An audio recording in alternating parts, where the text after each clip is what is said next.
कौन भगत जी? सर साहेब भगत जी, कल नगर पालिका वाले ने मतलब अनाउंसमेंट कर दिया है माइक से कि भाई जो वैक्सीन नहीं लगवाएगा उसका दुकान उकान सब बंद हो जाएगा। हाँ, जो आपने भी बोला है भगत जी वो बस अब सही धीरे धीरे हो रहा है भगत जी।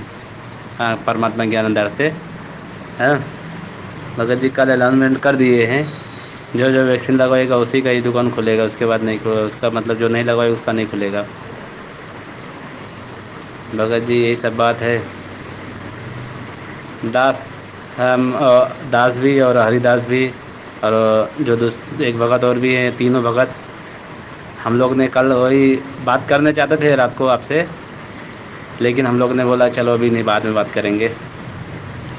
तब तो भगत जी बस यही सब हो रहा है, अभी होने वाला है। भगत जी बस परमात्मा के लिए अभी दुकान भी बंद करना पड़ जाएगा, चल जाएगा भगत जी, मालिक की दया से अभी तो कोई दिक्कत नहीं है भगत जी।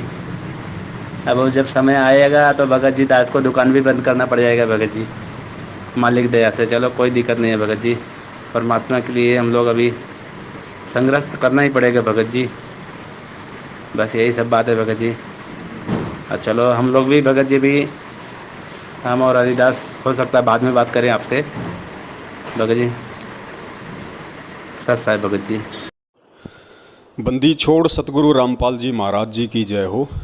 परमपिता परमेश्वर जी की आप सभी प्यारी आत्माओं को मुझ पवन दास का सत्साई।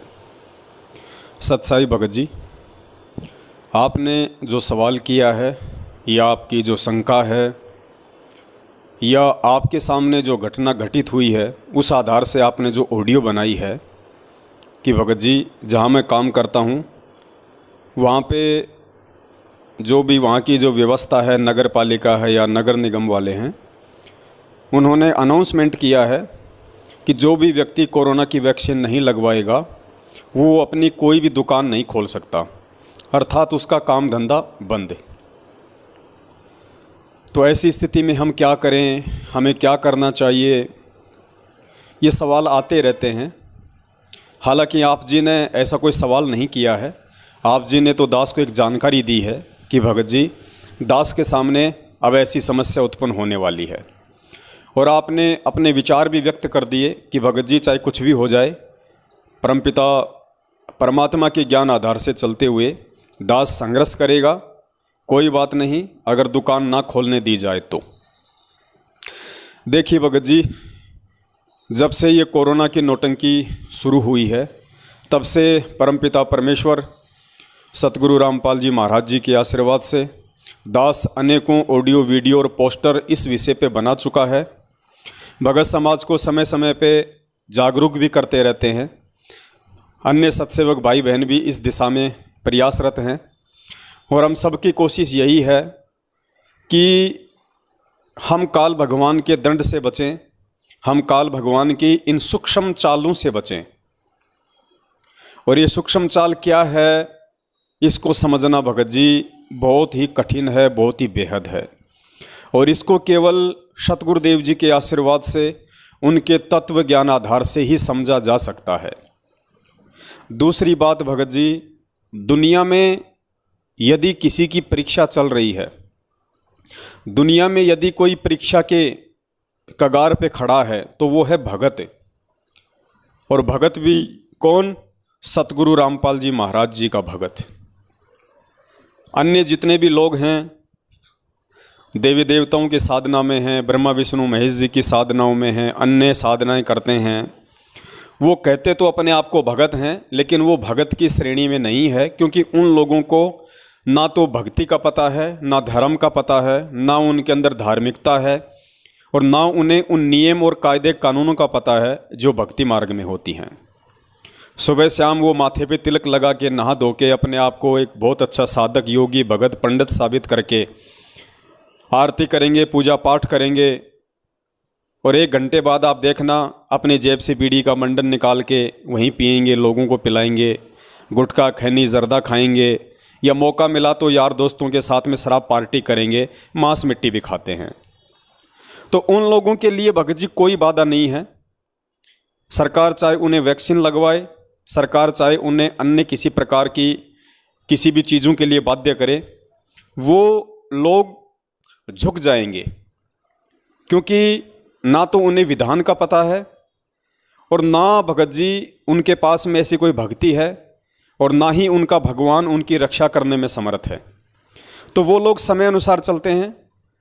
जैसे बिना पैंदे का लोटा होता है, उसको किधर भी लुढ़का लो वो उधर ही लुढ़क जाता है। लेकिन हम भगत हैं, परमात्मा ने हमारे को एक बॉटम दे दिया है, हमारे को परमात्मा ने एक पैंदा दे दिया है, हमारे को परमात्मा ने ज़मीन पे टिका दिया है ज्ञान आधार से, तत्व ज्ञान देके।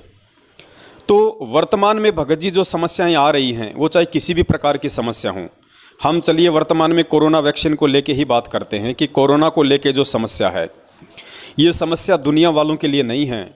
जो लोग आज इस वैक्सीन का विरोध कर रहे हैं, टीके का विरोध कर रहे हैं, सरकार का विरोध कर रहे हैं, जब कल को ऐसी कोई घटना घटेगी और उनके गले की हड्डी बन जाएगी, भगत जी वो लोग वैक्सीन भी लगवा लेंगे, वो लोग टीका भी लगवा लेंगे, वो लोग सरकार की चापलूसी करने में भी लग जाएंगे, क्योंकि उनका कोई पैंदा नहीं है। वो बोलते कुछ और हैं, वो करते कुछ और हैं। उनकी करनी और कथनी में रात दिन का अंतर होता है। लेकिन हम भगत हैं, वो भी सतगुरु के, सच्चे परमात्मा के। तो हमें भगत जी हर स्थिति में पहली बात तो सोच समझ के डिसीजन लेना पड़ेगा, सोच समझ के हमने एक निर्णय करना पड़ेगा और उस निर्णय आधार से हमने उस पर टिकना पड़ेगा। नहीं तो हम जगत वालों से भी गई गुजरी श्रेणी में गिने जाएंगे आने वाले समय में जब इतिहास लिखा जाएगा। तो दुनिया वालों के सामने कोई समस्या नहीं है, किसी भी प्रकार की कोई बाधा नहीं है। समस्या अगर आएगी, परेशानी अगर आएगी तो इस सच्चे परमात्मा सतगुरु रामपाल जी महाराज जी के सच्चे भक्तों के सामने आएगी, सच्चे शिष्यों के सामने आएगी।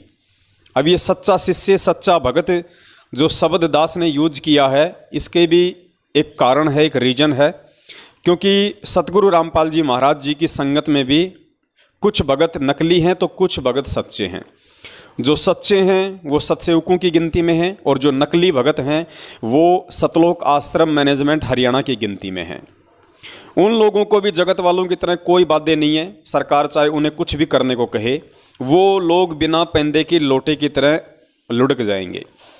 हाल ही सरकार ने जो कोरोना वैक्सीन के लिए जब बाध्य किया थोड़ा बहुत, तो सतलोक आश्रम मैनेजमेंट हरियाणा जो नहीं चाहता कि इस परमात्मा की जो बगिया है, जो पेड़ के जो फूल हैं वो खिलें, वो उन्हें मुरझा देना चाहता है, और वही काम उन लोगों ने किया।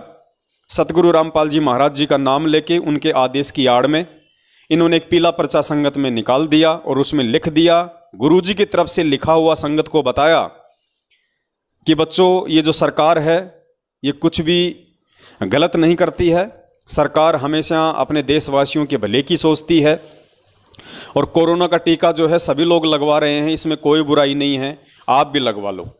ऐसा आदेश इन्होंने उस परम संत के नाम से पारित कर दिया जिसका इस आदेश से 36 का आंकड़ा है। और मंदबुद्धि भक्तों ने लाखों की संख्या में उस पीले पर्चे वाले संदेश को अपने गुरु का आदेश समझ के उसको स्वीकार भी कर लिया और कोरोना की वैक्सीन भी लगवाई और सोशल मीडिया पे अपनी वीडियो भी वायरल की, अपनी फ़ोटो भी वायरल की। आने वाले समय में वो किस श्रेणी में गिने जाएंगे वो तो इतिहास ही इस बात का निर्णय करेगा। तो भगत जी हमने उन नकली भक्तों से हटके हमने परमपिता परमेश्वर के सच्चे भक्तों की श्रेणी में रहना है, सच्चे भक्तों की काउंटिंग में हमारे को रहना है। और सच्चा भगत बनने के लिए भगत जी सत्य की राह पे चलने के लिए आप यकीन मानना आपके सामने वो सभी परेशानियां, सभी दुख, सभी दर्द, सभी तकलीफ़ें आएंगी जो आज आपका सच्चा सतगुरु वहन कर रहा है, सहन कर रहा है, वो आपको भी सहन करनी पड़ेंगी। क्योंकि ब्लेड से चाहे बच्चे का हाथ कटे चाहे बड़े का हाथ कटे भगत जी उसको दर्द वैसा ही होगा। तो सत्य की राह पे चलने वालों को दुख सहन करने पड़ेंगे, चाहे गुरु हो चाहे उसका शिष्य हो। तो यहाँ दुविधा जगत वालों के सामने नहीं है, यहाँ दुविधा भगत समाज के सामने नहीं है। अगर दुविधा है तो केवल सतसेवकों के सामने है, सतगुरु रामपाल जी महाराज जी के सच्चे सेवकों के सामने है। अब भगत जी ध्यान रखना, वर्तमान में इन परिस्थितियों से यदि हमें कोई बाहर निकालेगा तो हमें केवल वो गुरु जी का ज्ञान है, परमेश्वर का तत्व ज्ञान है, और ये आपसी जो साध संगति जो परमेश्वर के आशीर्वाद से हो रही है, इस साध संगति के माध्यम से हम इन चीज़ों को समझ पाएंगे, हमें हिम्मत मिलेगी और हम उनका सामना करने के लायक बन पाएंगे। तो दो बातें हैं भगत जी वर्तमान में, जो कोरोना वैक्सीन के लिए सरकार जिस तरीके से फोर्स कर रही है। हालांकि बहुत सारे लोग तो ये भी कहते हैं कि भाई ये हमारे मानवीय अधिकारों का उल्लंघन है, कोरोना की वैक्सीन लेना स्वैच्छिक है। लेकिन भगत जी हमने इन चीज़ों से हटके सोचना पड़ेगा। यहाँ कोई मानव अधिकार नहीं है, यहाँ कोई स्वतंत्रता नहीं है, यहाँ कोई मौलिक अधिकार नहीं है, यहाँ कोई ऐच्छिक और स्वैच्छिक नहीं है। ये काल भगवान का लोक है। परमात्मा कहते हैं वो डॉक्यूमेंट्स में तो काम पूरा रखता है, बिल्कुल सही रखता है, लेकिन नीचे नीचे काम सारे उल्टे करता है। परमात्मा कहते हैं ना, सत का राज धर्म राय कर ही अपना किया सबे दंड भरी। वो कहता है कि परमात्मा मैं तो सत का राज कर रहा हूँ, जो जैसा कर्म करेगा वैसा ही दंड दूंगा। तो गुरुदेव ने कहा कि डॉक्यूमेंट्री तो वो बिल्कुल कंप्लीटली एज इट इज रखता है पूरी फाइल को, लेकिन नीचे नीचे लोगों को में प्रेरणाएं करके और उनको पूरी तरीके से भ्रमित भी रखता है। तो भगत जी ये काल भगवान का लोक है, हम 21 ब्रह्मांड में हैं वर्तमान में, और यहाँ जो ये मौलिक अधिकार, ऐच्छिक, स्वैच्छिक स्वतंत्रता, अभिव्यक्ति की स्वतंत्रता, ये स्वतंत्रता, वो स्वतंत्रता, वो अधिकार, ये अधिकार, ये सारी की सारी चीज़ें भगत जी संवैधानिक हैं, खाली डॉक्यूमेंट्री हैं। धरातल पे इनका कोई लेना देना नहीं है। आप यहाँ पे एक बंधक हो, आप यहाँ पे एक मजदूर हो, आप यहाँ पे एक नौकर हो सरकार के। इस चीज़ को हमने भूलना नहीं चाहिए। तो दो बातें हैं भगत जी वर्तमान में कोरोना वैक्सीन को लेकर जो दुविधाएं हो रही हैं। सबसे पहला तो ये है कि काल भगवान की तरफ से हमारे को जितना हो सके उतने परेशान किया जाएगा, क्योंकि काल भी अपने स्तर का अंतर्यामी है। अंतर्यामी मतलब वो भी महसूस कर सकता है, क्योंकि हर प्राणी के शरीर में वो मन रूप में विद्यमान है। वो उस हलचल को, उस गतिविधि को, उस सोच को महसूस कर सकता है कि ये व्यक्ति किस दिशा में जा रहा है।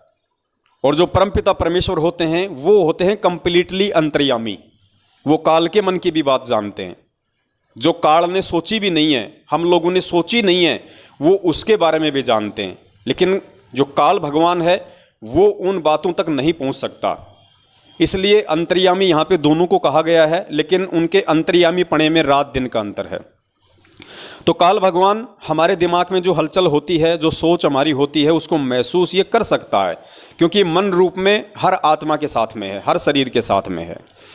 तो ये वर्तमान में जो इसके खिलाफ आत्माएं जा रही हैं, 21 ब्रह्मांड से बाहर निकलने की भक्ति जो आत्मा कर रही हैं, ये उनको भ्रमित करने की पुरजोर कोशिश करेगा, उनको परेशान करने की पुरजोर कोशिश करेगा। तो भगत जी वर्तमान में ये जो घटनाएं घट रही हैं, सरकार के द्वारा जो ये अनाउंसमेंट करवाया जा रहा है, या पुलिस प्रशासन के द्वारा जो माइक से अनाउंसमेंट किए जा रहे हैं कि अगर आप कोरोना की वैक्सीन नहीं लगवाओगे, टीके नहीं लगवाओगे, अपना सर्टिफिकेट नहीं दिखाओगे, तो आपको अपने व्यापारिक प्रतिष्ठानों पे नहीं बैठने दिया जाएगा, आपकी सारी सरकारी सुविधाएं आपकी बंद कर दी जाएगी, आपके बच्चों को स्कूल में नहीं एडमिशन दिया जाएगा, तमाम तरह की बातें जो आप सुनते हैं। तो भगत जी ये तो अपना काम करेगा, क्योंकि ये नहीं चाहेगा कि मेरा भोजन यहाँ से निकले। ये किसी भी तरीके से जीव को अपना ग्रास बनाएगा, ये परेशान करेगा। अगर आप भगत हो तो आपको परेशान होना पड़ेगा, आपको परेशानियां दी जाएंगी जानबूझ के काल भगवान के द्वारा। दूसरी तरफ होगा क्या भगत जी? अब इसका दूसरा पहलू है कि हम सतगुरु की शरण में हैं, हम समर्थ की शरण में हैं, हम परमेश्वर के बच्चे हैं, हम परमेश्वर के भगत हैं। तो हमने यहाँ पे इस बात को भी नहीं भूलना चाहिए कि समर्थ का जो पंजा है वो हमारे शीश पे है। समर्थ हमारी परीक्षा ले रहा है। मोला बैठा मोर्चे, परमात्मा की जो वाणी है, मोला बैठा मोर्चे देखे यम की भेड़, 12 कोटि यम दूत जहां वहां एक नाम की खैड़। तो परमात्मा भगत जी हमारी परीक्षा ले रहा है। उन्होंने हमें जो इतना ज्ञान दिया है, हमें इतने समाधान बताए हैं, हमारे को जो इतना उन्होंने एक मनोबल दिया है, काल भगवान की चाल से, उसके जाल से बचने और निकलने की जो हमें परमात्मा ने विधियां बताई हैं, शंकाओं के समाधान बताए हैं, तो उस आधार से अब हमने इन चीज़ों से खुद ही लड़ना पड़ेगा। इन संघर्षों का सामना करना पड़ेगा। काल भगवान के द्वारा पैदा की जा रही इन समस्याओं से हमने खुद लड़ना पड़ेगा, परमेश्वर के ज्ञान को आधार बना के और परमेश्वर को आधार बना के कि भगवान दूर नहीं है, भगवान धरती पे प्रकट है, मेरे सतगुरु के रूप में है, मैं समर्थ की शरण में हूँ, मैं टूट नहीं सकता, मैं झुक नहीं सकता, मैं संघर्ष करूँगा। मेरा पिता हरदम मुझे देख रहा है, वो मेरी परीक्षा ले रहा है कि मेरा बच्चा मेरे कितने दाव पेच सीख पाया है, कितना काल भगवान और उसकी चाल उसके एजेंटों से लड़ने के लायक हुआ है, कितना सक्षम हुआ है। तो पीठ पीछे गुरुदेव खड़े हैं, ये बात भी हमने भूलनी नहीं चाहिए। तो परमात्मा हमारी परीक्षा ले रहा है। अब ये परीक्षा क्या है भगत जी, आप इस चीज को थोड़ा समझने का प्रयास कीजिए। मैं तो ये कहूंगा कि सरकार ने जो ये कोरोना वैक्सीन का टीका इस तरीके से जो कंपलसरी किया है या कर रहे हैं, धीरे धीरे हम लोगों को डरा के धमका के, जो भी उनकी प्लानिंग है, वो क्या करना चाहते हैं क्या नहीं करना चाहते हैं, वो लोगों को जानबूझ के इस तरह से मार के और डीपॉपुलेशन के नाम पे गेम खेल रहे हैं, जनसंख्या को नियंत्रण करना चाहते हैं, या काल भगवान की कोई चाल है, जो भी है वो आप लोग अच्छे से जानते हैं अगर आप भगत हैं तो। लेकिन ये हमारा परम सौभाग्य है कि परमपिता परमेश्वर हम हीरों की परख कर रहे हैं। हमें इस बात की खुशी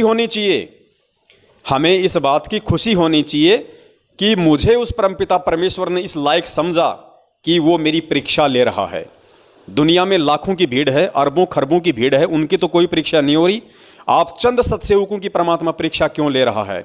तो ये आपको अपने भाग्य पे आपको नाज होना चाहिए, आपको अपनी किस्मत को सराहना चाहिए कि सतगुरु ने अरबों खरबों की जनसंख्या में से हम कुछ सत्सेवक भाई बहनों को चुना है और चुन के परमात्मा उन हीरों की परीक्षा ले रहा है, उनकी परख कर रहा है कि मेरे हीरे कितने चमकीले हुए हैं, कितने चमकदार हुए हैं, कितने मजबूत हुए हैं। तो अब सबसे बड़ी जो बात है भगत जी समझने की वो ये है कि परमात्मा हमारी ये परीक्षा ले रहा है कि ये बच्चे मेरे साथ सतलोक जाने के लिए कितने तैयार हुए हैं, यानी सतलोक जाने के लिए अभी ये बच्चे कितने तैयार हुए हैं। कैसे भगत जी, अभी यदि वो परमपिता परमेश्वर सतगुरु रामपाल जी महाराज आप जी के समक्ष आके या आप जी को किसी आश्रम में बुला के कहीं भी कैसी भी स्थिति में अगर वो आपसे कहें कि बेटा चलो सतलोक चलते हैं, तो भगत जी विचार करना, क्या आप आज वर्तमान में सतलोक जाने के लिए तैयार हो? क्या आप सतलोक जाने की स्थिति में हो? क्या आपको पीछे से आपके बाल बच्चे याद नहीं आएंगे? क्या आपको पीछे से आपकी दुकान, आपके काम धंधे जो आपने फैला रखे हैं, क्या वो आपको बांध के नहीं रखेंगे? क्या वो आपको ऊपर ना जाने के लिए प्रेरित नहीं करेंगे? यानी आप कितनी समस्याओं में यहां पे उलझे हुए हो, क्या आप उन समस्याओं से निकल पाए हो? क्या आप उन बंधनों से गुरुदेव के ज्ञान आधार से अपने आप को छुड़वा पाए हो? आज अगर गुरुजी आ जाएं और ये कहें कि बेटा चल सतलोक चल, क्या आप जानने को तैयार हो? क्या आपके मन में एक सेकंड के लिए भी अपने बच्चों के जो प्रति जो प्यार है या जो चिंता है कि बच्चे छोटे हैं, बच्चे क्या करेंगे, काम धंधा कोई सेट है नहीं, कैसे खाएंगे, इतना बड़ा परिवार है, अभी तो मैंने दुकान में 5 लाख रुपए इन्वेस्ट किए हैं, अभी तो उसका मूल धन भी नहीं चुकाया गया, ब्याज बाकी पड़ा है, वो कौन चुकाएगा, बच्चे कहाँ से चुका देंगे, अभी तो मुझे भैंस लेके आनी है, ये तमाम जो बातें हैं भगत जी, जो भगत जिस तरह से अपने व्यावसायिक साधनों में उलझा हुआ है, जिन जिन सामाजिक और पारिवारिक समस्याओं में उलझा हुआ है, क्या आप उन सभी समस्याओं से अपने आप को मुक्त करवा पाए? तो ये सारी की सारी जो परीक्षाएं हैं वो परमात्मा आज हमारी ले रहा है। तो भगत जी ये परीक्षा हम सबकी है, ये आपकी भी है, ये मेरी भी है, ये उन तमाम आत्माओं की हैं जो अपने सतगुरु को परमेश्वर मानती हैं और जो अपने सतगुरु के प्रत्येक वचन पे आंख बंद करके विश्वास करती हैं और इस भक्ति मार्ग पे गुरु के वचन को आधार बना के, गुरु के ज्ञान को आधार बना के जो दृढ़तापूर्वक टिकी हुई हैं और जिन्होंने ठान लिया है कि परमात्मा धरती पे प्रकट हैं, मेरा कुछ भी अनिष्ट नहीं हो सकता अगर मैं उसके वचन पे चलूंगा तो, अगर मैं उसको अपना रखवाला मान के चलूंगा तो। ठीक है, समस्या सबको आती है, समस्याओं में खुद वो परमात्मा रह के भी हमें दिखा रहा है, संघर्ष वो परमात्मा भी हमें करके दिखा रहा है। फिर हम जीवों की क्या औकात है कि हम पे कोई परेशानी ना आए या हम संघर्ष ना करें, बिना संघर्ष किए हमें सब कुछ यहाँ मिल जाए। तो भगत जी ये हमारी परीक्षा है। मान लीजिए आपको सरकार ने कह दिया, या आपके वहाँ का जो स्थानीय जो प्रशासन है वो आपके पास आएगा और कहेगा भैया वैक्सीन लगवाई, आप कहोगे जी नहीं लगवाई। वो कहेगा साहब क्यों नहीं लगवाई, तो भगत जी वहाँ पे आपने क्या बोलना है, आपने कितना बोलना है, वो भी आपकी परीक्षा होगी। इस वैक्सीन को लेके बचने के लिए आप किसी भी प्रकार का झूठ का सहारा नहीं ले सकते। आप झूठा सर्टिफिकेट नहीं बनवा सकते 100 200 500 रुपए देके कि साहब मैंने ये लगवा लिया, देखो फेल हो जाओगे, परमात्मा रिजेक्ट कर देगा। आप किसी नेता की, किसी मंत्री की, किसी बड़े व्यक्ति की जान पहचान का सहारा भी नहीं ले सकते कि साहब आप इन प्रशासन वालों को थोड़ा बोलिए, देखिए मुझे टीके के लिए फोर्स कर रहे हैं, मैं टीका नहीं लगवा सकता। यानी आप कोई जैक और चेक का सहारा भी नहीं ले सकते। अगर आपने अपने किसी बड़े मित्र, रिश्तेदार जो भी हों, कोई प्रशासनिक हों, कोई राजनीतिक हों, और आपको लगता है कि इसकी प्रशासन में चलती है और ये मुझे वैक्सीन से बचा सकता है, ये पुलिस वालों को बोल सकता है, ये प्रशासन में जो है मेरी पैरवी कर सकता है, तो भगत जी वहाँ भी आप फेल हो जाओगे। अगर आपसे आपका स्थानीय प्रशासन या कोई भी व्यक्ति आके जो प्रशासन में है, जिसको सरकार की तरफ से ड्यूटी दी गई है कि इनको चेक करो टीका लगा कि नहीं लगा, नहीं लगवाया है तो इनके साथ में ये करो वो करो, जैसे भी उनके नियम हैं, वो आपसे आके पूछेगा भाई आपने लगवाई वैक्सीन, आप क्या कहोगे? आपने यही कहना है, मैं पवन दास यही कहूँगा कि साहब नहीं लगवाई। वो कहेगा जी क्यों नहीं लगवाई? साहब मुझे वैक्सीन लगवाने की आवश्यकता नहीं है, मुझे उसकी ज़रूरत नहीं है। क्यों ज़रूरत नहीं है? साहब मैं एक आध्यात्मिक आदमी हूँ और मैं भक्ति करता हूँ और मैं परमपिता परमेश्वर का मैं भगत हूँ, मुझे उस भक्ति पे और अपने भगवान पे मुझे विश्वास है। ना मुझे कोरोना हो सकता है, अगर हो गया तो मेरा कुछ भी नहीं बिगड़ सकता है, और बिगड़ गया तो आप लोगों का इससे कोई लेना देना नहीं है। वो कहेंगे तुम्हारा ये भक्ति भगवान यहाँ नहीं चलेगा, अगर दुकान खोलनी है तो वैक्सीन लगवाओ। आप हाथ जोड़ के कहिए भाई साहब देखिए, मैं जिस आध्यात्मिकता से मैं जुड़ा हुआ हूँ और जिन नियमों के अंदर मैं हूँ, उन नियमों के अंतर्गत मैं वैक्सीन नहीं लगवाऊंगा, मैं वैक्सीन नहीं लगवा सकता। अब आप जिस सरकार की नौकरी कर रहे हैं उसके अनुसार आपके जो भी रूल्स एंड रेगुलेशन हैं, आप अपनी ड्यूटी कीजिए, मैं अपने सतगुरु के प्रति, अपने भगवान के प्रति मेरी ड्यूटी कर रहा हूँ। आप उनको ये कह दीजिए, आप वो उसके बाद जो भी आपके ऊपर कार्रवाई करें उनको करने दो। क्या करेंगे? आपकी दुकान बंद करवाएंगे? कोई बात नहीं, करवाने दो। हमें दुकान नहीं दे रही, हमें ये ठेले और रेडियां नहीं दे रहे खाने के लिए, हमें परमपिता परमेश्वर दे रहा है। ये ठेले, ये रेडियां, ये टेम्पू जिन पे हम काम करते हैं, जिन दुकानों में हम काम करते हैं, ये तो खाली एक साधन है। उस परमात्मा ने इन साधनों को केवल एक निमित्त मात्र बना रखा है। देने वाला हमारा सतगुरु है, पेट भरने वाला सतगुरु है। पूरी दुनिया का पेट वो भर रहा है, सारी सृष्टि के जीव जंतुओं का पेट वो भर रहा है। इन चीजों का हमने ध्यान रखना होगा। तो आप उन्हें कह दीजिए कि भाई साहब आपकी जो ड्यूटी है आप उसको पूरा कीजिए, बाकी मैं वैक्सीन नहीं लगवाने वाला। इतना कह के आप छोड़ दीजिए। उसके बाद वो लोग जो भी आप पे कार्रवाई करते हैं, आपकी दुकान पे, आपके व्यवसाय पे जो भी कार्रवाई करते हैं उनको करने दीजिए। भगत जी ध्यान रखना, यही हमारी परीक्षा है। आज परमात्मा यही देख रहा है। ये छोटी सी परीक्षा समझ लेना, ये परमेश्वर की तरफ से है भगत जी। भले ही काल भगवान जीवों को मतलब जानबूझ के सतगुरु से तोड़ने की कोशिश कर रहा है, भक्तों को परेशान करने की कोशिश कर रहा है, लेकिन भगवान भी हमेशा काल भगवान के दाव से ही अपना दाव खेलता है। ये परमात्मा की तरफ से हम सभी जीवों की, सभी भक्तों की परीक्षा होगी।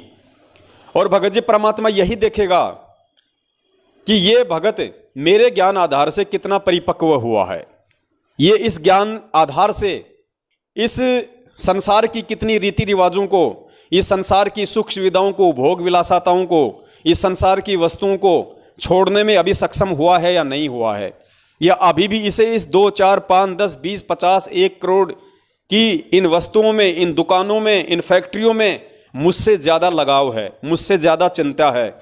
तो परमात्मा हमारी परीक्षा लेगा भगत जी कि कल को मैं इन्हें कहूँ कि बेटा चल सतलोक, और ये कहेंगी गुरु जी चलो, लेकिन आज मैं इनकी परीक्षा ले रहा हूँ।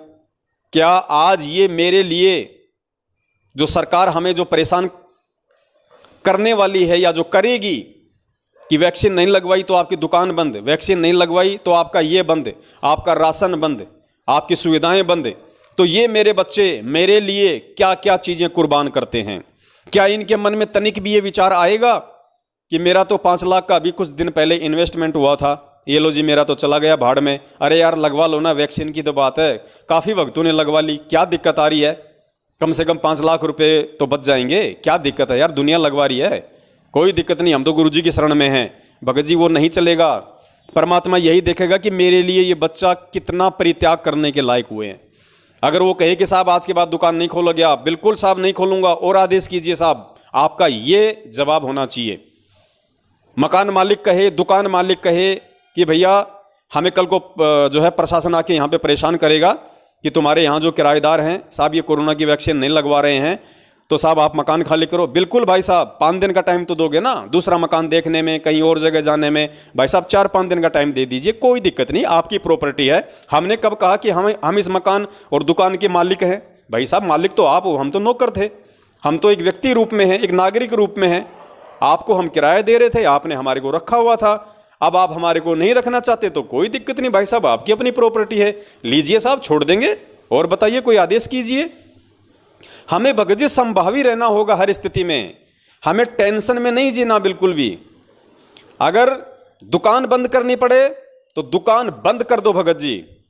सामान हमारा यदि सरकार लेके जाए, 2, 4, 5, 10, 20, 50 लाख रुपए का उसमें सामान है, अगर उसको लेके अपनी गाड़ियों में, नगर निगम वाले, प्रशासन वाले, पुलिस वाले अगर उस सामान को लेके जाएं, भाई साहब शौक से लेके जाने दो, किसी भी चीज के लिए मना मत करना। गले में 5-10 हज़ार रुपए हो तो वो भी मत उठाना उस समय, नहीं, ले जाओ भाई साहब, सब कुछ ले जाओ, हमें देने वाला परमात्मा है।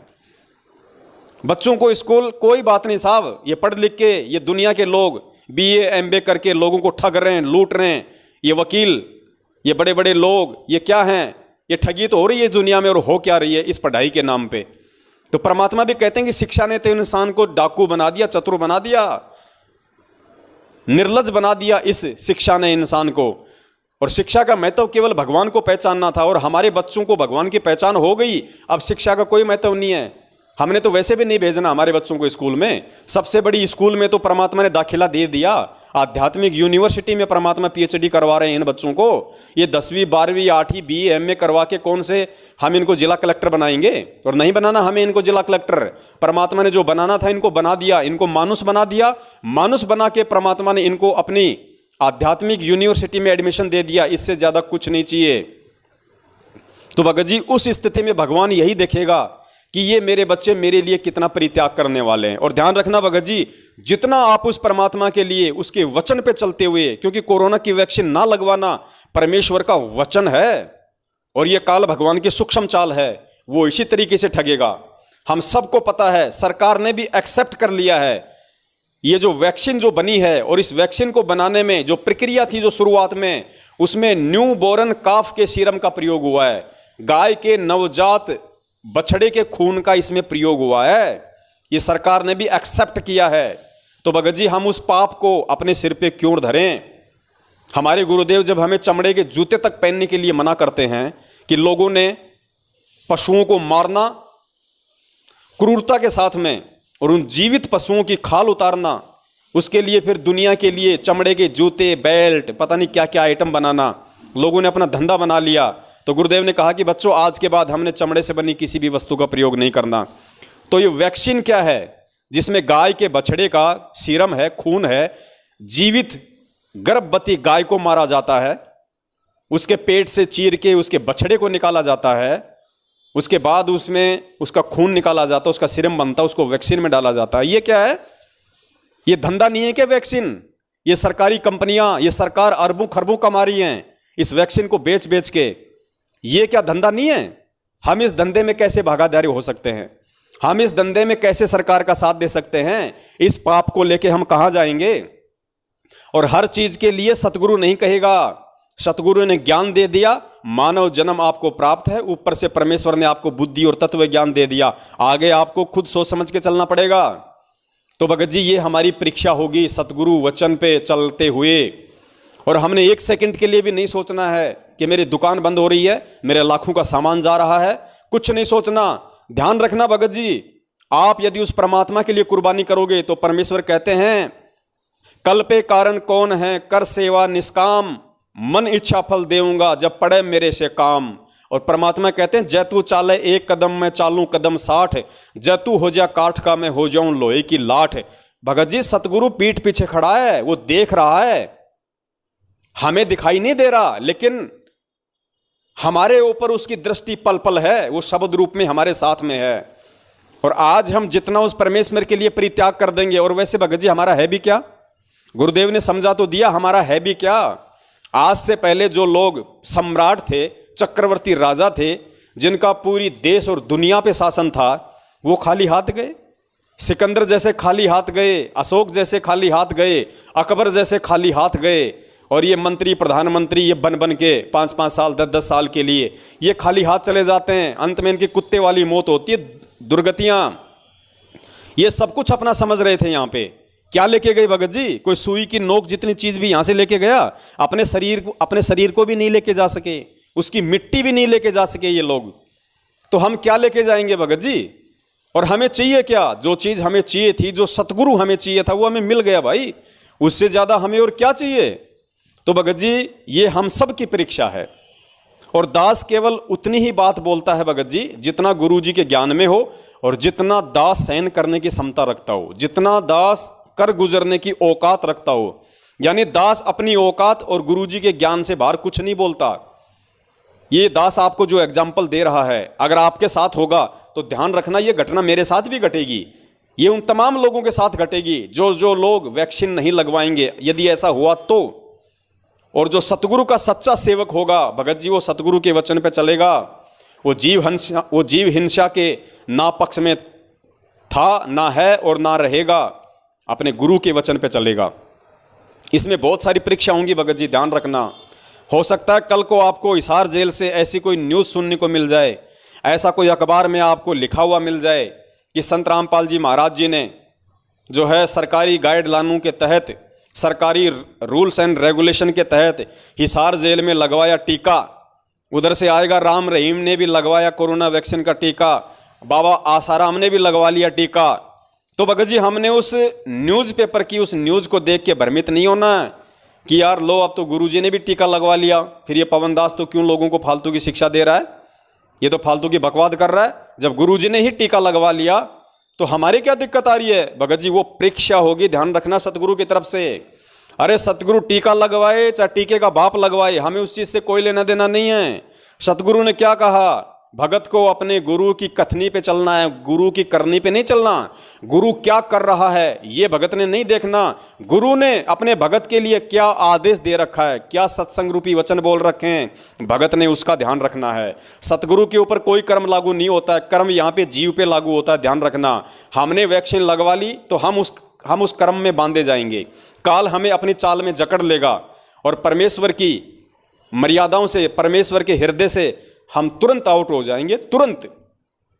तो भगत जी ये बहुत गहरा काल भगवान की तरफ से एक षड्यंत्र, एक साजिश है, और परमपिता परमेश्वर सतगुरु रामपाल जी महाराज जी की तरफ से हमारी परीक्षा है। हो सकता है हम लोगों के ऊपर कोई कार्यवाही भी हो जाए, हो सकता है हम लोगों को जो है पुलिस स्टेशन भी लेके जाया जाए, हमारी जो है हो सकता है 1 घंटा 2 घंटा 10 20 50 हमारे को डंडे भी मारे जाएं, धमकाए जाए, हमारे को टॉर्चर किया जाए, हो सकता है हमारे को कोर्ट में पेश कर दिया जाए, हो सकता है हमारे को जेल भेज दिया जाए, हो सकता है हमारे को 2 महीने जेल रहना पड़े, 1 साल जेल रहना पड़े, कोई दिक्कत नहीं भगत जी। अगर हम भगत हैं तो हमने मंसूर को नहीं भूलना चाहिए भगत जी, हमने मीराबाई को नहीं भूलना चाहिए, हमने धना भगत को नहीं भूलना चाहिए, और सबसे बड़ी बात हमने परमपिता परमेश्वर सतगुरु रामपाल जी महाराज जी और उनके संघर्ष को तो बिल्कुल भी नहीं भूलना चाहिए, जो वो खुद एक भगत की भूमिका में, और भगत जी क्या क्या संघर्ष करके हमें दिखा रहे हैं। एक भगत की भूमिका में गुरुजी ये दिखा रहे हैं कि मैं उस परमपिता परमेश्वर जी के, उस कबीर साहब के वचन पे दृढ़ हूँ, पक्का हूँ, और मुझे विश्वास है कि आज नहीं तो कल भगवान मेरी जरूर सुनेगा, संघर्ष चाहे कितना ही करना पड़ जाए। और गुरुजी कहते हैं कि संघर्ष हमारे कबीर भगवान ने भी किया एक भगत की भूमिका में। और फिर गुरुजी कहते हैं कि उस भगवान के साथ में जो जो लोगों ने किया उसका तो हमारे साथ में 2% भी नहीं हुआ। तो भगत जी ठीक इसी प्रकार पिछले 27 वर्षों से हमारे पूज्य गुरुदेव जो जो संघर्ष कर रहे हैं, जो जो यातनाएं सहन कर रहे हैं, उनको जिस तरीके से टॉर्चर किया जा रहा है, उनको प्रताड़ित किया जा रहा है, उनको जेल भेज दिया जाता है, लोग उनकी चुगली करते हैं, उनकी निंदा करते हैं, उनके लिए पता नहीं किस किस तरह की अभद्र टिप्पणियों का प्रयोग करते हैं। तो भगत जी हमने उन तमाम चीज़ों को ध्यान में रख के भक्ति मार्ग पे चलना होगा, तभी हम टिक पाएंगे कि हमारे गुरुदेव ने जो संघर्ष किया है, जो कर रहे हैं वर्तमान समय तक, हम तो उसका 1% भी नहीं कर रहे। तो भगत जी हमने इन चीज़ों का ध्यान रखना पड़ेगा। और कोई दिक्कत नहीं भगत जी, भगवान के लिए तो ऋषि मुनियों ने अपने शरीर तक गाड़ दिए भाई, अपने शरीर तक गाड़ दिए, अपने परिवार न्योछावर कर दिए, अपना तन मन धन सब कुछ उन लोगों ने कुर्बान कर दिया, लेकिन उनको परमात्मा की झलक तक नहीं मिली। और भगत जी हमारे सामने तो साक्षात परमात्मा खड़ा है, साक्षात परमात्मा प्रकट है, हमें आके परमात्मा ने साक्षात अपने सत्संग दे दिए, अपना मंत्र दे दिया, हमें इतना प्यार दे दिया, इतना आशीर्वाद दे दिया। भगत जी हमें तो अगर खुद काल क्या महाकाल भी आके तोड़ने की कोशिश करे तो भी हम नहीं टूटने चाहिए। जिस प्रकार से परमात्मा ने हमें भक्ति की जो खुराक खिलाई है उस आधार से, तो हमने भगत जी उन तमाम सांसारिक लोगों को देख के नहीं चलना, हमने उन तमाम अपने ही भगत भाई बहनों को देख के नहीं चलना जो सतलोक आश्रम मैनेजमेंट हरियाणा के पीछे अंधे होके चल रहे हैं और एक पीले पर्चे के आदेश को गुरु का आदेश मान के जो सरकार के आगे अपने घुटने टेक चुके हैं। कल को भगत जी यदि सरकार की तरफ से ऐसा कोई आदेश आ गया कि आप सभी लोगों ने नरेंद्र मोदी का पेशाब पीना पड़ेगा, कंपलसरी है, भगत जी आप यकीन मानना सतलोक आश्रम मैनेजमेंट हरियाणा खुद भी पिएगा और लाखों की संगत से भी उसका पेशाब पिलवाएगा।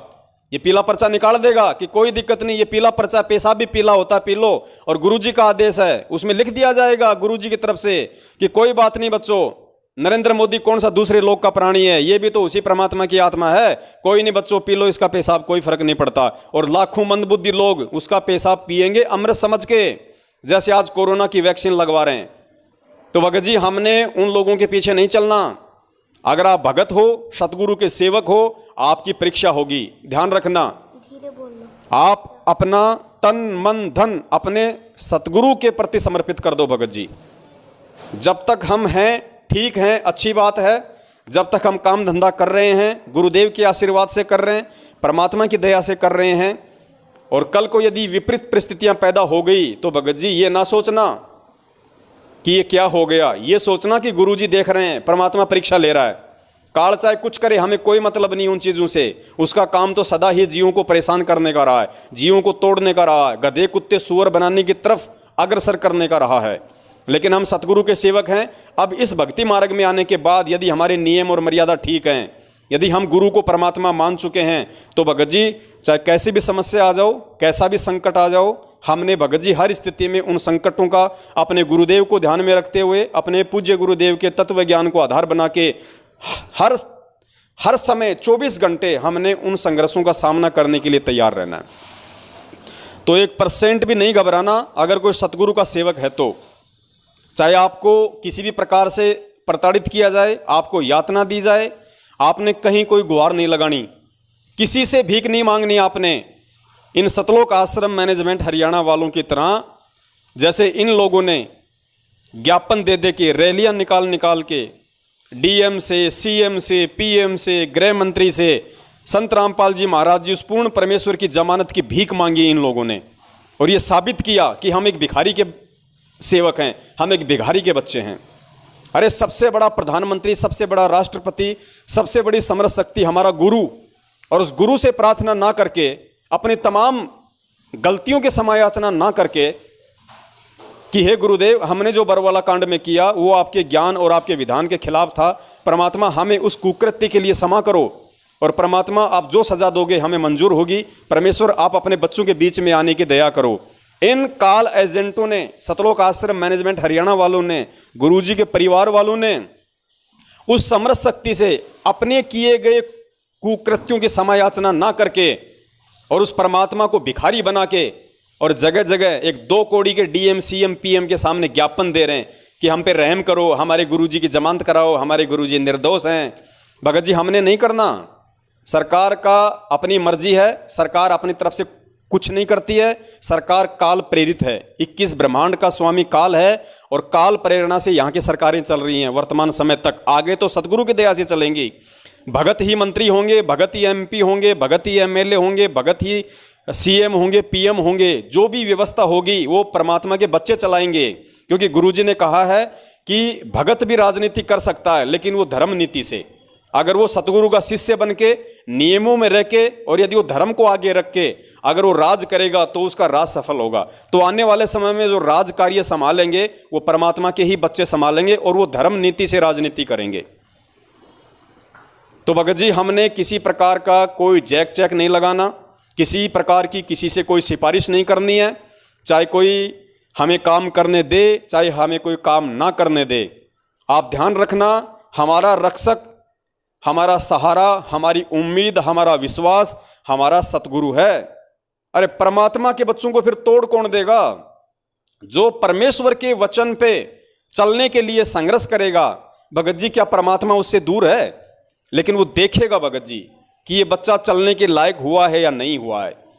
भगत जी, बच्चा जब छोटा होता है तो माता पिता उसे अपनी गोद में खिलाते हैं, और जब बच्चा थोड़ा सा जब बड़ा हो जाता है, धीरे धीरे वो खड़ा होने के लायक हो जाता है, तो माता पिता उसको खड़ा करके फिर क्या करते हैं, अपने हाथ हटा लेते हैं। लेकिन रहते हैं घेरा बना के, अपने हाथ का घेरा बना के उसके चारों तरफ ही रहते हैं कि बच्चा कहीं गिर ना जाए। लेकिन वो उसको खड़ा करके और फिर वो थोड़ा सा अपना हाथ से हाथ हटा लेते हैं और कहते हैं बेटा चल आगे। वो बच्चा एक कदम दो कदम चलता है, फिर जैसे ही वो गिरने को होता है तो माता पिता तो पास ही खड़े थे, घेरा बना के अपने हाथ का तुरंत बच्चे को पकड़ लेते हैं, गिरने नहीं देते उसे, तुरंत अपनी गोद में उठा लेते हैं। ऐसे ही सतगुरु हमारा बाप बन के, हमारी माँ बन के, हमारा रक्षक बन के भगत जी हमारे चारों तरफ शब्द रूप में घेरा बना के बैठा हुआ है। ये विश्वास अगर हम सत्सेवकों को भी नहीं होगा तो फिर होगा किसको? और गिरने नहीं देगा परमात्मा, लेकिन अपने पैरों पे चलता हुआ वो जरूर हमें देखना चाहता है कि मेरे बच्चे मेरे ज्ञान आधार से कितने दृढ़ हुए हैं। आज ये इस कोरोना वैक्सीन के सामने घुटने टेकते हैं या अपना सर्वस्व न्योछावर और परित्याग करने के लिए तैयार रहते हैं। आज अगर एक छोटी सी परेशानी को सहन ना करके सरकार ने कह दिया कि भैया दुकान बंद कर देंगे, तुम्हें जेल में डाल देंगे, तुम्हारे ऊपर कानूनी कार्रवाई हो जाएगी, इस चीज से भय खाके अगर मेरे बच्चे मेरे वचन से हटके अगर ये वैक्सीन लगवा लेते हैं, भगत जी ये वैक्सीन अगर फल और सब्जियों से भी बनी होती तो भी हम इसको नहीं लगवाते, भगत जी, क्योंकि परमात्मा का बच्चा उस बीमारी के भय से पहले ट्रीटमेंट नहीं करवाएगा जो बीमारी अभी तक उसको हुई भी नहीं है। परमात्मा कहते हैं रोग शोग छल छिद्र न व्यापे सन्मुख न ठहराई, झैर अग्नितन निकट न आवे दूरी जात रंगाई। परमात्मा कहते हैं मेरे सच्चे भगत के, हम असुर निकंदर रमैणी में जो रक्षा मंत्र पढ़ते हैं सबसे लास्ट में उसको पढ़ना, रोग शोग छल छिद्र न व्यापे सन्मुख न ठहराई, झैर अग्नितन निकट न आवे दूरी जात रंगाई। ये समर्थ का वचन है, किसी डूम भाट के गीत नहीं है। तो भगत जी हम कैसे घबरा सकते हैं? अगर ये वैक्सीन अगर फल और फूल की बनी होती तो भी हम इसको नहीं लगवाते, क्योंकि सतगुरु का भगत अपने गुरु पे विश्वास करेगा। दास गरीब तबीब सतगुरु बंदी छोड़ दयाल है। तबीब यानी डॉक्टर, परमात्मा कहते हैं वो परमात्मा वो सतगुरु सबसे बड़ा डॉक्टर है। और ऐसे लाखों उदाहरण, लाखों एग्जाम्पल गुरुजी ने अपने सत्संगों में बता दिए। लाखों एक एग्जाम्पल जो परमेश्वर ने बताया कि एक बच्चा था, उसके माता पिता उपदेशी थे और उसका चाचा लकड़ी काट रहा था और वो एक लकड़ी की फांक, एक लकड़ी का टुकड़ा, पास में उस भगत का छोटा सा बच्चा बैठा हुआ था 5-6 साल का, उसकी आंख में जा लगा, उसकी आंख से खून निकलने लग गया, आंख फूट गई उसकी। और वो उसको डॉक्टर के पास लेके गए। डॉक्टर ने मना कर दिया कि भैया कोई गारंटी नहीं है। किसी ने कहा कि भैया आश्रम में जाओ, वो आश्रम में आया, आश्रम में आके उसने गुरुजी को बताया तो गुरुजी ने कहा कि बेटा कोई दिक्कत नहीं, परमात्मा पे विश्वास रखो, सब ठीक हो जाएगा। उसके बावजूद भी उसको गुरु के वचन पे विश्वास नहीं हुआ। किसी भगत के कहने से आश्रम में किसी 1.5 सियाने भगत ने उसको सलाह दी कि फलां जगह जाओ, वहां पे एक डॉक्टर है बहुत अच्छा, वहां जाओ। आश्रम में भी आके और गुरु से ये वचन सुन के कि बेटा भगवान पे विश्वास रखो, सब ठीक हो जाएगा, उसके बावजूद भी उस भगत के कहने पे अपने बच्चे को लेके उस डॉक्टर के पास गए। उस डॉक्टर ने भी मना कर दिया कि भैया कोई गारंटी नहीं है, आंखों की रोशनी नहीं आ सकती, ऑपरेशन पता नहीं सफल होगा नहीं होगा, पैसा भी बहुत लगेगा। वो वहां से दुखी परेशान होके फिर वापस आश्रम में आया। और भगत जी उसके बाद हर जगह से दुखी होके परेशान होके उसके बाद उस भगत ने अपनी आत्मकथा खुद बताई, गुरुजी ने भी सत्संग में बताया।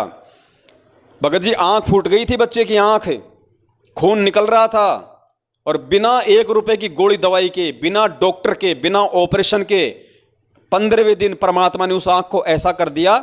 गुरुजी ने सत्संग में दिखाया उस बच्चे को। कोई ये नहीं कह सकता कि इस बच्चे की आंख के कभी कोई मिट्टी का कोई वो कण भी गिरा था क्या? अरे तो डॉक्टर धरती पे प्रकट है भाई, सबसे बड़ा डॉक्टर, डॉक्टरों का डॉक्टर, जो पूरी दुनिया का इलाज करता है। जग सारा रोग यारे, जिन सतगुरु वैद न जाना, जग सारा रोग यारे। भगत जी, हम फिर क्यों घबराएं? हम किससे घबराएं भाई? भगत जी, वैक्सीन लगवाने वाले लगवाते रहेंगे, और जिसने नहीं लगवानी भगत जी वो नहीं लगवाएगा। सतगुरु का भगत तो नहीं लगवाएगा कम से कम।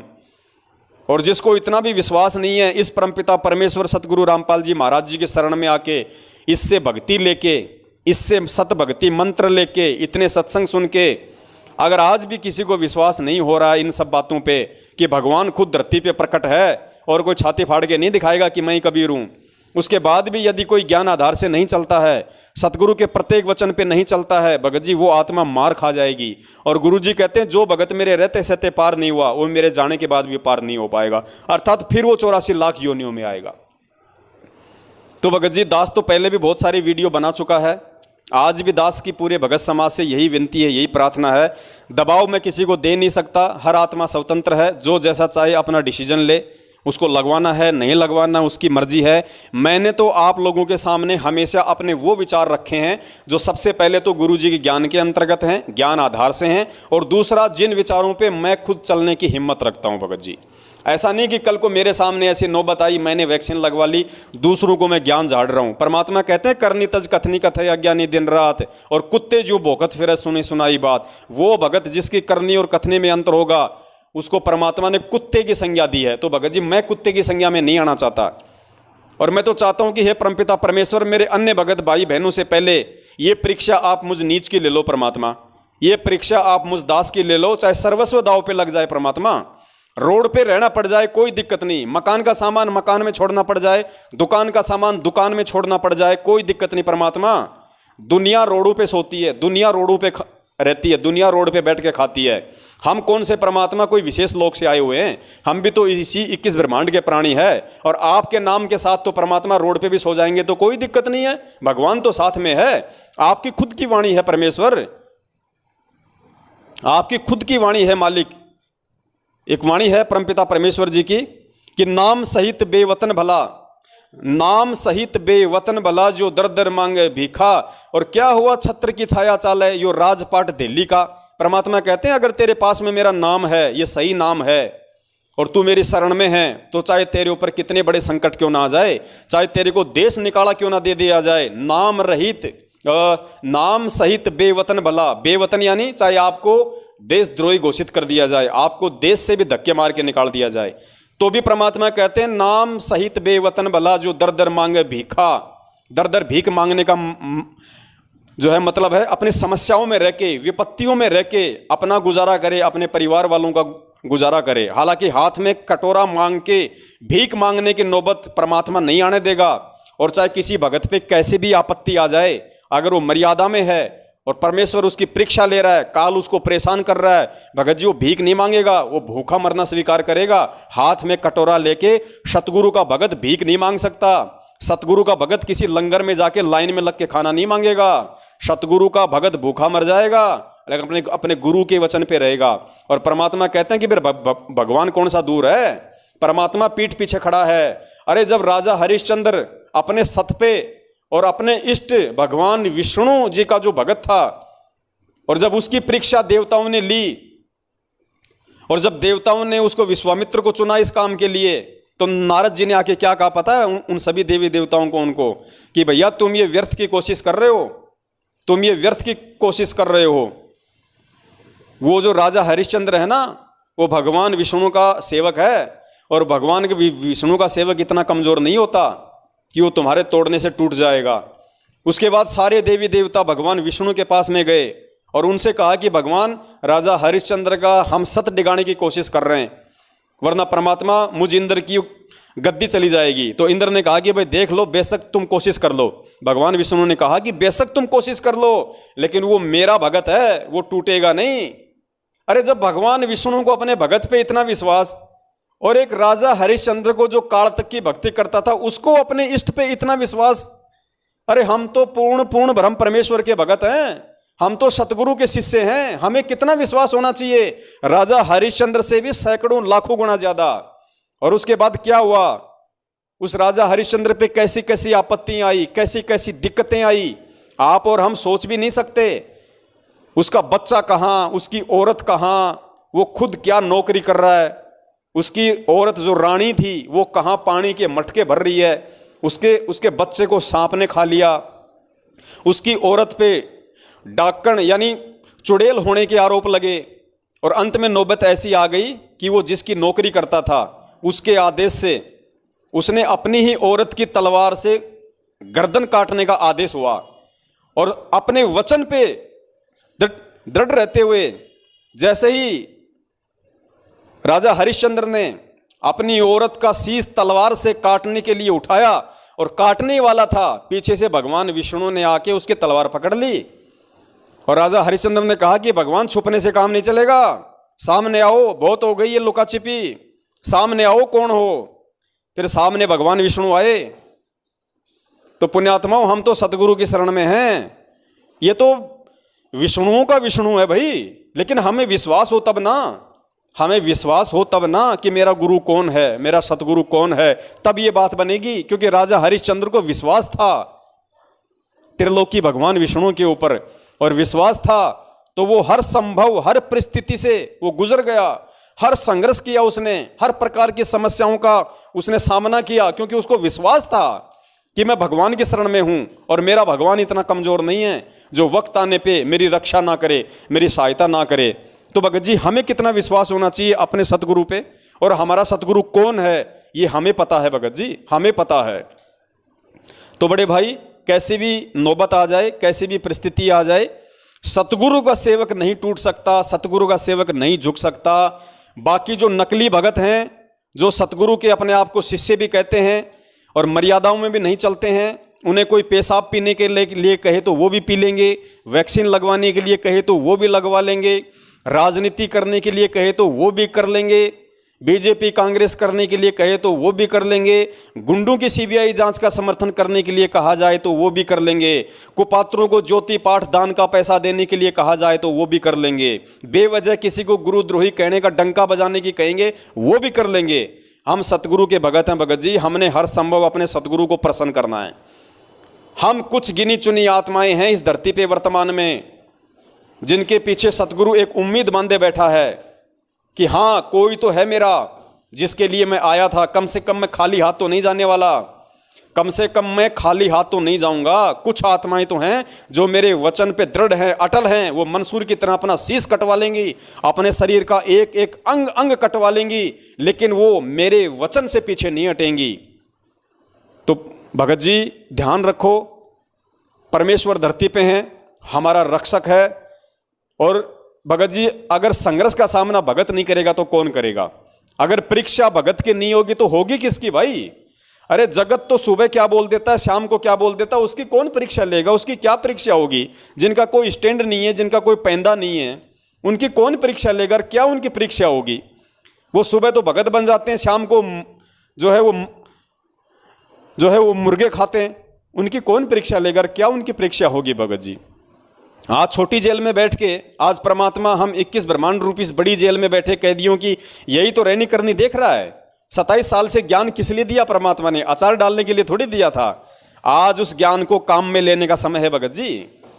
ऐसे समय में, ऐसे धर्म संकट की स्थिति में, ऐसे ही दुविधा वाली स्थिति में परमात्मा कहते हैं बच्चों मेरे ज्ञान को आधार बनाना पड़ेगा। हम रोज नित्य नियम में पढ़ते हैं परमात्मा की एक वाणी को। परमात्मा कहते हैं जय तैने सूझे नहीं तो शब्द साखी सुन ले, साखी भूत संगीत है जासे लाओ ने। परमात्मा कहते हैं अपने भगत को कि हे भगत, अगर तेरे सामने ऐसी कोई धर्म संकट वाली स्थिति पैदा हो जाए, तेरे सामने ऐसी कोई दुविधा उत्पन्न हो जाए, तो परमात्मा कहते हैं किसी और की मत सुनना, ना मेरे भाई की सुनना, ना मेरे बाप की सुनना, ना मेरी माँ की सुनना, ना किसी भगत की सुनना। परमात्मा कहते हैं जय तैने सूझे नहीं। सूझे, सूझे एक हरियाणी शब्द है। सूझने का मतलब होता है अगर तुझे कुछ भी साफ साफ दिखाई नहीं दे रहा है, तू कोई निर्णय करने में समर्थ नहीं है, उसको कहते हैं जय तैने सूझे नहीं।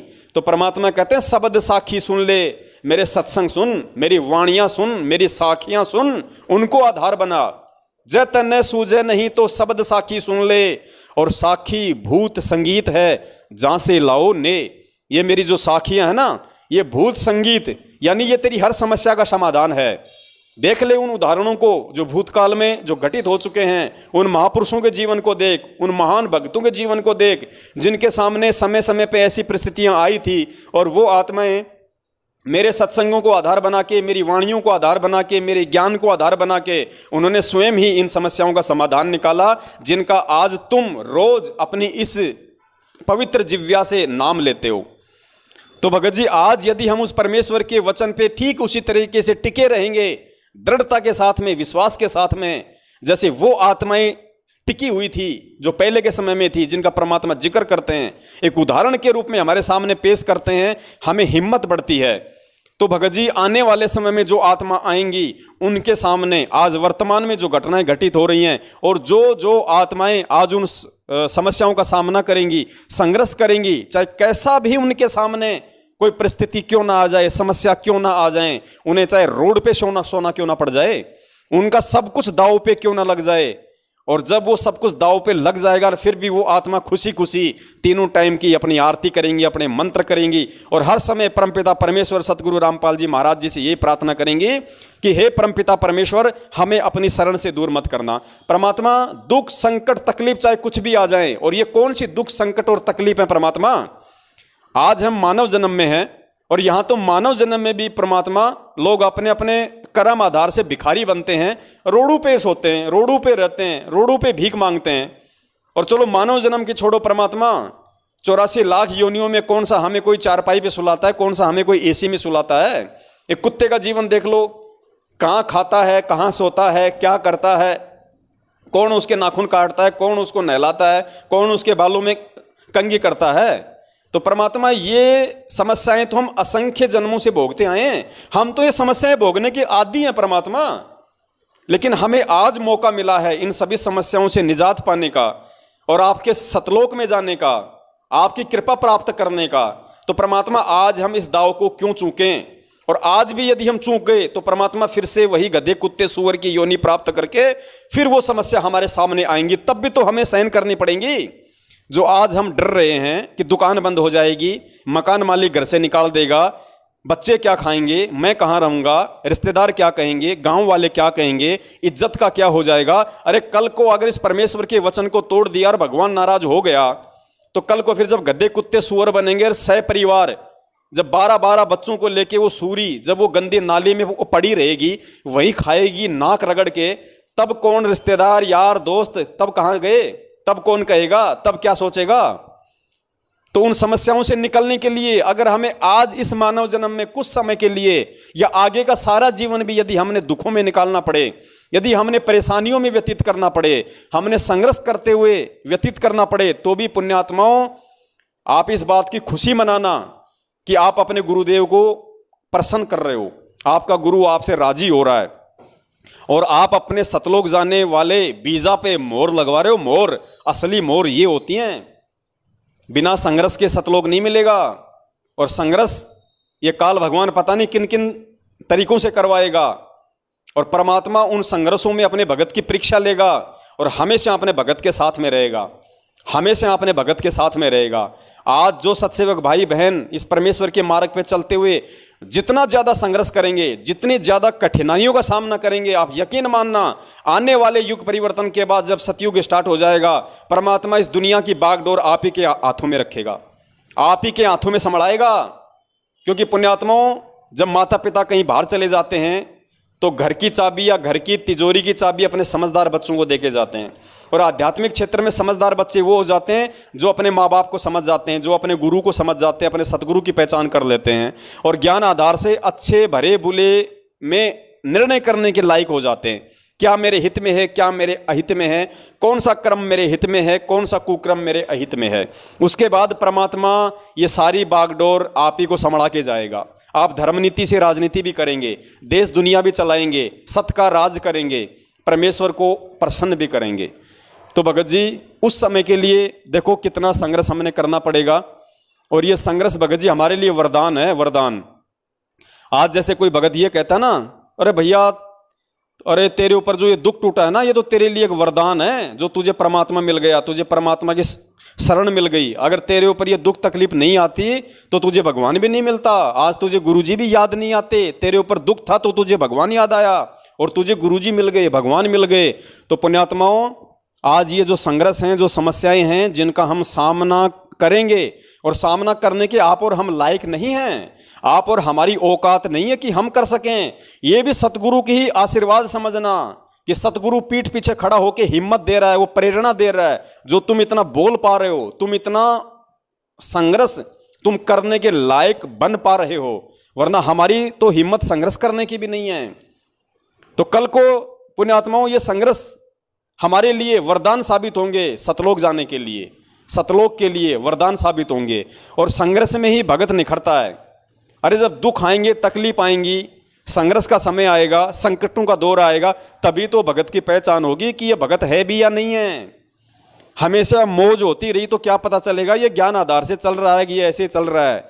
संकटों में, दुख में, परेशानियों में, समस्याओं में तो भगत की पहचान होती है कि उसने कितना गुरु के ज्ञान को आधार बनाया है, कितना उसको अपने गुरु पे विश्वास है, कितना अपने गुरु के सत्संगों पे उनको विश्वास है। तो भगत जी हम भगत हैं, हमने हर स्थिति में संभावी रहना है, चाहे दुख आए चाहे सुख आए, बशर्ते अपनी मर्यादाओं को हमने ठीक रखना है। कोई मर्यादा अगर ऊट पटांग हो रही हो तो परमपिता परमेश्वर को दंडवत प्रणाम करके समय याचना करना। और जिस दिन आप परमपिता परमेश्वर जी से समय याचना करते हो, वैसे तो संध्या आरती में हम समय याचनाएं करते हैं, फिर भी आपको लगता है कि कहीं कोई त्रुटि हो सकती है तो गुरुदेव को दंडवत करके समय याचना करना कि परमेश्वर दास पे मेहरबानी रखना, दास आपकी शरण में है परमात्मा, जाने अनजाने में इस दो कौड़ी के जीव से कोई गलतियां हो जाए तो क्षमा करना परमात्मा, मेरा जानबूझ के कोई भी गलतियां करने का मकसद नहीं होता है। तो हमने पल पल परमात्मा से समय याचना भी मांगते रहनी है, क्योंकि काल भगवान का लोक है। हम कब बोलने में, चलने में, उठने में, बैठने में क्या गलतियां कर जाते हैं हमें नहीं पता भगत जी, और काल भगवान उन गलतियों को मोहरा बना लेता है। इसलिए हमने पल पल उस परमात्मा से समय याचना भी करते रहना है। और संध्या आरती, तीनों समय की आरती, मंत्र जो भी हमें गुरुदेव ने दिए वो हमारी ढाल है, वो हमारे हथियार हैं। सतगुरु संत जीत है राड़ी, वज्रबान की बोमू बाड़ी। तो हमारा जो वज्रबान है, हमारे जो हथियार हैं वो गुरु जी का तत्व ज्ञान है। हमने इन्हीं हथियारों के साथ में हमने लड़ना है, और हमारी जो मर्यादा हैं, बाउंड्री हैं, वो गुरु जी के नियम हैं। नियम में रहेंगे तो भगत जी हम ढंग से हम संघर्ष भी कर पाएंगे, और परमात्मा भी हमारी पल पल रक्षा करेगा। तो भगत जी घबराना नहीं हर स्थिति में, डरना नहीं हर स्थिति में। हमारा क्या जाएगा जो हमारा था, हम नंगे आए थे नंगे जाएंगे, कुछ भी नहीं लेके आए भगत जी। ये शरीर भी परमात्मा ने माँ के पेट में बनाया था, हम कोई सह शरीर थोड़े आए हैं। और ये जब जाएंगे तो शरीर भी यही मिट्टी हो जाएगा, ना ये बच्चे साथ में जाएंगे, ना ये गाड़ी घोड़े दुकान साथ में जाएंगी। तो परमात्मा हमारी परीक्षा ले रहा है भैया कि कल को सतलोक चलने के लिए अभी से ये कितना तैयार हुआ है। आज अगर ये एक छोटी सी कोरोना वैक्सीन के डर से, अपनी मकान दुकान, अपनी इज्जत के डर से यदि ये पीछे हट रहा है, तो कल को सतलोक क्या खाक जाएगा? ये क्या खाक जाएगा? अंतिम समय में क्या खाक छोड़ेगा ये? उस समय कहेगा जी मेरी तो जी भैंस ब्याणी है, मेरे तो जी बच्चे छोटे छोटे हैं, मेरे तो जी दुकान को कोई संभालने वाला नहीं है, फिर क्या खाक सतलोक जाएगा? जो आज संघर्ष नहीं कर पाएगा वो कल कुछ नहीं कर पाएगा। और कोई ये ना सोचे अरे बुढ़ापे के बाद तो कोई दिक्कत नहीं, सब समस्याओं से छुटकारा मिल जाएगा, बस फिर तो एक ही मकसद रहेगा, सतलोक चलना है। ये इस भूल में मत रह जाना। परमात्मा कहते हैं जू जू बुढ़ापा बढ़ेगा, तूने ज्ञान को आधार नहीं बनाया और अभी से संघर्ष नहीं किया, अभी से तूने अगर वो रिहर्सल नहीं की, तो बुढ़ापे में तो ये काल भगवान ज्यादा मोह ममता पैदा कर देता है। छोटे छोटे पोते दिखाई देंगे, फिर दोइते दिखाई देंगे फिर, हैं। और बाप के लिए बच्चा चाहे 50 साल का हो जाए, वो बच्चा ही दिखाई देता उसको, वो सोचता कि कहीं काम ना बिगाड़ दे। गुरुजी ने वो कहानी नहीं सुनाई हमें, वो बूढ़ा मर रहा था और मरते मरते वो कुछ ऐसा बोल रहा था हूँ, तो बच्चों ने सोचा हो सकता है शायद बाप ने कहीं कोई पैसे वासे सोना चांदी कोई छुपा रखा हो, बताने की कोशिश कर रहा हो और जुबान बाप की जो है कुछ बोल नहीं पा रही। तो उनको पता था कि पड़ोस के गांव में एक डॉक्टर है, वो ऐसा इंजेक्शन लगाता है, 500 रुपये लेता है, आदमी एक बार तुरंत बोलने लग जाता है। दौड़ दौड़ के डॉक्टर को लेके आए 500 रुपये दे के हैं, और वहाँ ला के और तुरंत वो बूढ़े के इंजेक्शन लगाया। तुरंत बूढ़ा खड़ा हो गया और बूढ़ा बोला, अरे नालायको, अरे मेरे मरने के बाद तो तुम सारा काम बिगाड़ दोगे, आराम खोरो, ये देखो ये गाय का बच्चा वो झाड़ू खा गया, तुम झाड़ू को नहीं संभाल सकते। इतना कह के बूढ़ा फिर नीचे गिर गया। अब उन बच्चों ने माथे पे थप्पी खाई कि हे भगवान, ये 25 पैसे की झाड़ू हमारे 500 रुपये में पड़ गई। तो पुण्यात्माओं, बुढ़ापा तो फिर और ज़्यादा हमारे को फांसेगा, हम और ज़्यादा हम फंस जाएंगे। ये रिहर्सल हमने आज और अभी से करनी पड़ेगी। और यकीन मानना, ये कोरोना वैक्सीन जो है ये हमारी रिहर्सल है। परमात्मा हमसे अभ्यास करवा रहा है कि हम अपने सतगुरु के ऊपर विश्वास करके, हम अपने सतगुरु के लिए, सतलोक की प्राप्ति के लिए, अपने आत्म कल्याण के लिए अभी हम इस दुनिया का, इस 21 ब्रह्मांड का, इस नश्वर लोक की किन किन नश्वर चीज़ों को त्यागने के लायक हुए हैं। अगर 1 सेकंड के लिए भी हमारे मन में अगर ये आ गया कि हे भगवान, मेरी तो दुकान चली गई, मेरा तो लाखों का सामान चला गया, हे भगवान अब क्या होगा, ना घर का रहा ना घाट का, घर वाले तो गुरु जी का नाम लेने के बाद मेरे को वैसे ही पसंद नहीं करते, और भगवान मैं रहूँगा कहाँ, दुनिया तो मेरे को मकान भी नहीं देगी, क्योंकि मकान वाले भी कहेंगे भैया टीका लगवाया, दिखाओ दिखाओ तुम्हारा वो सर्टिफिकेट, क्योंकि ये बाउंडेशन हो जाएगी भाई आने वाले समय में। तो ऐसी स्थिति में हम क्या करेंगे भगत जी? ऐसी स्थिति में भगवान ये सोचना है कि परमात्मा आज किस स्थिति में बैठा हुआ है, और उस परमात्मा की लाखों करोड़ों अरबों खरबों आत्माएं जो गधे कुत्ते सुअर की योनि में, वो रात को कहाँ सोती हैं? रात को बरसात आती है, हम तो मकान में बैठे हैं, हमने तो पर्दे लगा लिए, हमने तो जालियां और गेट लगा लिया, बरसात अंदर ना जाए, ठंडी हवा अंदर ना जाए। वो लाखों आत्माएं जो परमपिता परमेश्वर की है वो कहाँ सो रही है उस समय? वो जंगल के प्राणी, वो गधे कुत्ते सुअर नीलगाय, वो कहाँ हैं उस बरसात में, उस गर्मी में, उस ठंड में? तो हम भी जानवरी तो हैं, और हैं क्या? हम भी 84 लाख योनियों में, हम कोई बाहर थोड़ी हैं। इन 84 लाख योनियों में से परमात्मा ने हमारे को थोड़ा ये शरीर अच्छा दे दिया, थोड़ी सी हमारे को बोलने चालने की ये शक्ति दे दी, हम एक दूसरे की बातों को समझ सकते हैं, अपना दुख तकलीफ किसी को हम बता सकते हैं। और बाकी गधे कुत्ते सुअर में हमारे में कौन सा अंतर है?